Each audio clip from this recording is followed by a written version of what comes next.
What's going on, guys? My name is Ace. This is Gaming Revolutions, bringing you WrestleMania 29 full results and highlights.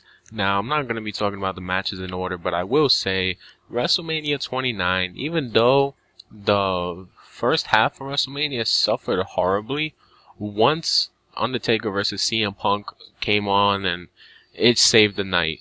But let's get into it. We started the day off, or the night off, whatever you want to call it, with the pre-show, which was The Miz versus the Intercontinental Champion, Wade Barrett. The Miz won. To me, that's just complete shit. I'm sad that Wade Barrett actually lost the match, because what the hell did Miz do to get the title? Wade Barrett, he's just Wade Barrett. That's all I gotta say. He's just Wade Barrett. He deserves the title. Miz is just gonna walk around the title saying, I'm awesome, I won, I'm awesome. But whatever. He's fucking gay. But the night started off with, the show started off with The Shield defeating Randy Orton, Big Show, and Sheamus. Now, the match was pretty damn good, in my opinion. Roman Reigns had this freak out moment where he just wanted to start screaming out of nowhere. And may I say, him and Sheamus, in the beginning of the match, it looked, and me and my girl looked at each other, and we thought they were literally throwing blows at each other. That's how much I believed it. Their fucking hits looked like it was connecting. Like, it looks like it was literally connecting. But at the end of the match, Randy Orton tagged himself in, and basically, I believe he got speared.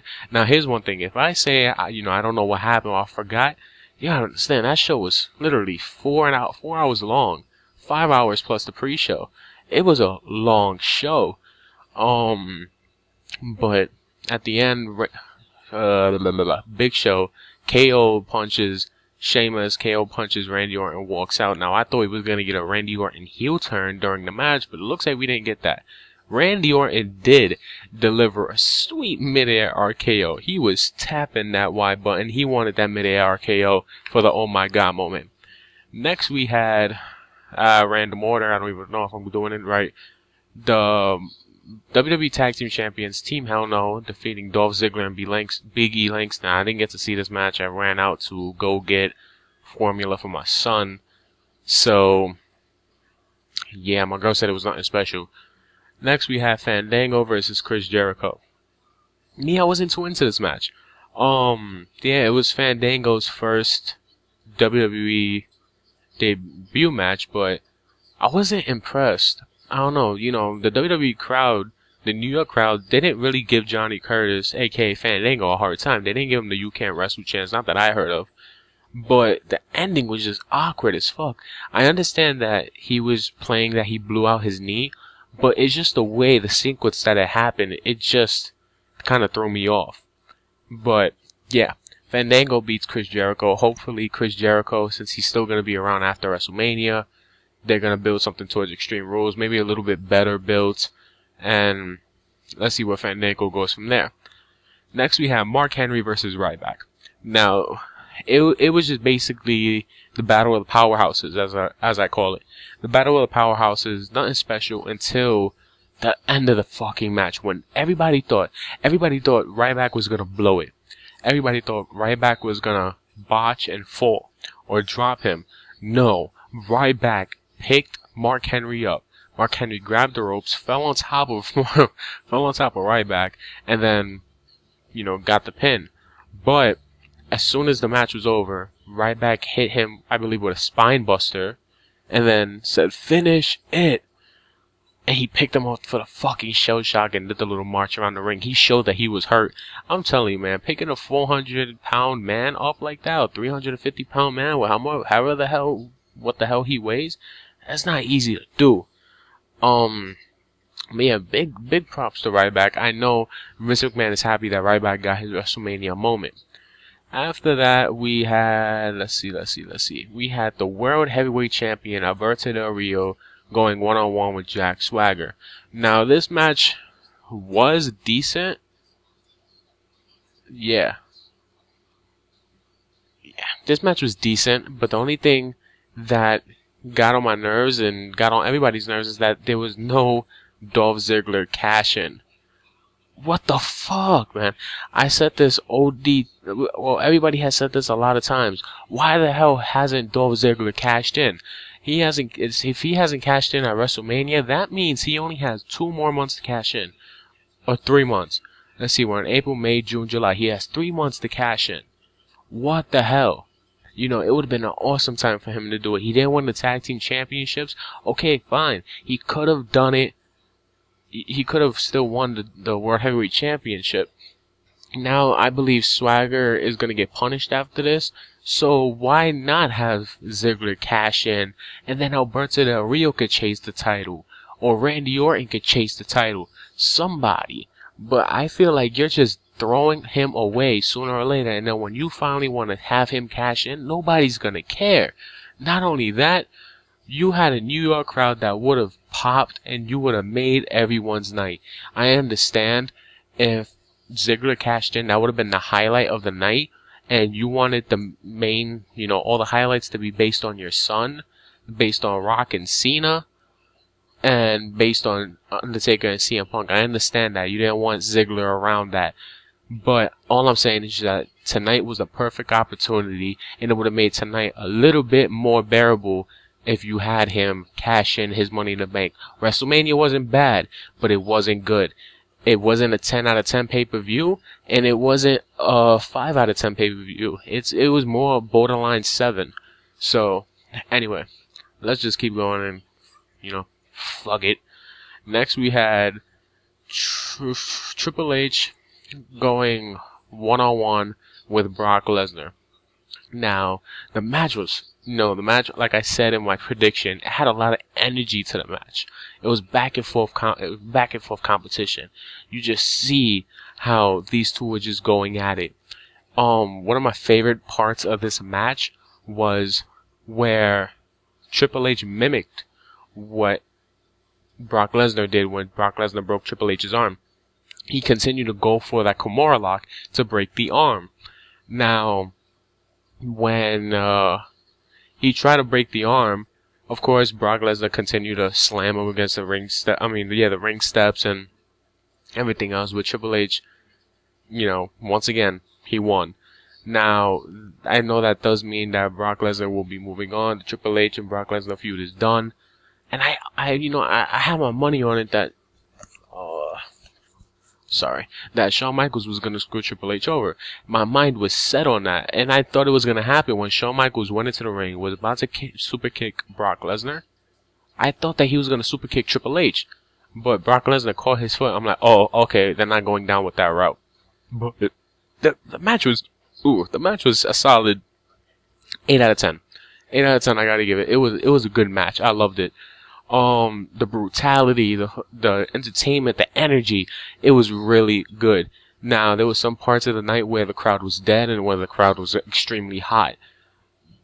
It was like a hot, cold session with this match. Like I said, a lot of brutality, and I give it up for both of them. They put on a hell of a match. Next we had, of course, Undertaker versus CM Punk. Undertaker versus CM Punk.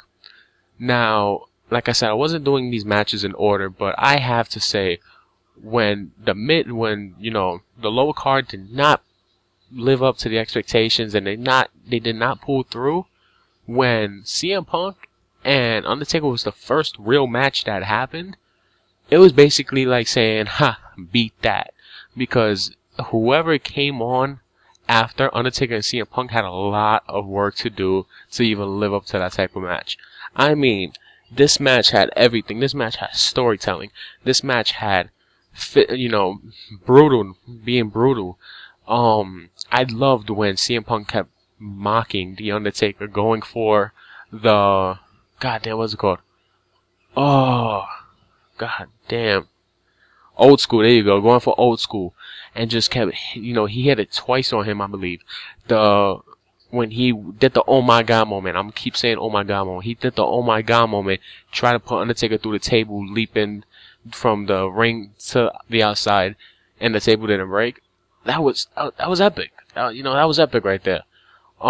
This match was pure 5-star quality, especially the end of the match. The end of the match, the reversal after reversal after reversal after reversal into a tombstone. What gets better than that? The crowd loved it. The crowd popped big.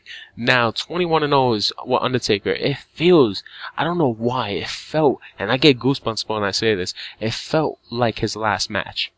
It did. I don't want to say it, but it felt like his last match. Now, I hope he's around next year, but you gotta understand something. Undertaker is very, his health isn't good.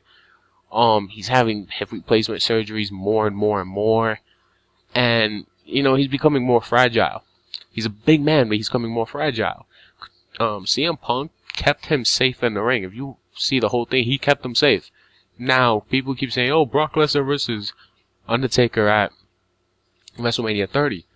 Okay, that would be a good match most likely, but you gotta understand something. You see how Triple H is? Triple H is young. Triple H could still take that brutality. Triple H is, I believe, 40. He could still take that brutality. He's in way better shape than The Undertaker. Now, Undertaker, as fragile as he is, Brock Lesnar would hurt him. Not saying that he hasn't hurt Triple H. He probably has. But, damn. I hope we see Undertaker next year. Maybe, most likely, probably against the John Cena or maybe against The Rock. Who knows? But I don't think it will be against Brock Lesnar. So I'm just putting that out there right now. And the last match of the night, and I was looking forward to this match. I have to say, I was looking very forward to this match. But the sad thing about me was that 5 hours is so fucking long. It's so long I fell asleep. But when I did, when I did wake up and I saw the match was decent. The match was okay. It felt like I was watching WrestleMania 28 all over again. But John Cena won. The outcome was John Cena won. And, the one thing I could tell the New York crowd hated was the everyone goes home happy feeling. Everybody wanted to see something happen. People wanted to see maybe The Rock bottom Cena after the match say, fuck you. Or Cena turning heel. They didn't want to see, and I didn't want to see just them two raise each other's hands and that's it. Nah. I was down for a Cena heel turn. I was ready for it. I was like, give it to me now. Give it to me, baby. I was ready for it. Now, it didn't happen. Am I going to complain? No, I'm not. Am I going to cry? Probably. But, that was WrestleMania. It wasn't the best WrestleMania. To me, not worth $70. Probably worth 40 or 50. Save an extra $20. Or if you watch the stream, kudos to you. But all I can say is that it wasn't a 10 out of 10 pay-per-view. The matches on the card, as in Undertaker, Triple H, and then John Cena and The Rock, they delivered. They delivered. Those are the only 3 matches, because I know if you were watching WrestleMania and you saw all these matches on the card, you wasn't watching WrestleMania for those matches. You was watching WrestleMania for The Rock, for John Cena, for Triple H, for Brock Lesnar, for CM Punk, and for The Undertaker. You was just waiting for it to come on. That's where I tuned into WrestleMania. WrestleMania, I give it a good solid 7 out of 10 with some great matches in them. So I hope WWE can only improve on from here. And you know what? Like I said, when WrestleMania come, a lot of stories close and new stories open. So this Monday on Raw, coming up tomorrow, we can only see what's the aftermath is going to be. And I hope they start off in a fresh new direction. I want to know what you guys think about WrestleMania. What would you give it?